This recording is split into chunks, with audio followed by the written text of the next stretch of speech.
রাজ্য তৃণমূল ছাত্র পরিষদের সভায় এসে দলের কর্মীদের রামকৃষ্ণ দেবের বার্তা স্মরণ করিয়ে দিলেন মুখ্যমন্ত্রী মমতা বন্দ্যোপাধ্যায়। মনে করিয়ে দিলেন কথামৃতের সেই বিখ্যাত সংলাপ। 2011 সালে যিনি বদলা নয় বদল চাই এই জনপ্রিয় স্লোগান তুলেছিলেন, তিনিই কিনা 2024-এ এসে রামকৃষ্ণ দেবের প্রসঙ্গ টেনে ঠিক কি বললেন দেখে নেব। আমাকে অনেক গালাগালি দিয়েছেন, অনেক অসম্মান করেছেন, আমি অনেক ভেবেছি, কিন্তু আমি ভেবে দেখলাম যে এদের বিরুদ্ধে আমি কোনোদিনও বদলা নিইনি। আমরা বলেছিলাম বদল চাই, বদলা নয়। আজ বলছি ও কথা নয়, আজ বলছি যেটা করার দরকার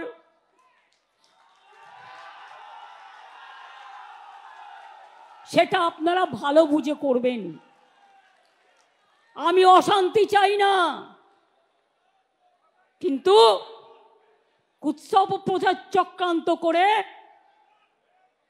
যে আপনাকে রোজ কামড়াচ্ছে, আপনি তাকে কামড়াবেন না, কিন্তু ফস্ত করতে পারেন।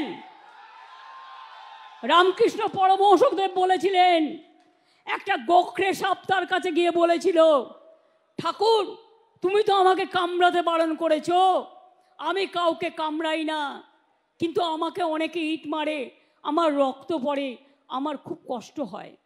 ঠাকুর বললেন, শোনো, তোমাকে আমি কামড়াতে বারণ করেছি, তোমাকে আমি ফোঁস করতে বারণ করিনি।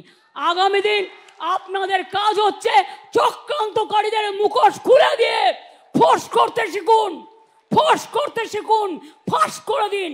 আর ওদের বলে দেবেন, বাংলায় দাঙ্গা হয় না, বাংলায় সাম্প্রদায়িকতার রাজনীতি হয় না, বাংলায় আমরা সবাই একসাথে লড়ব।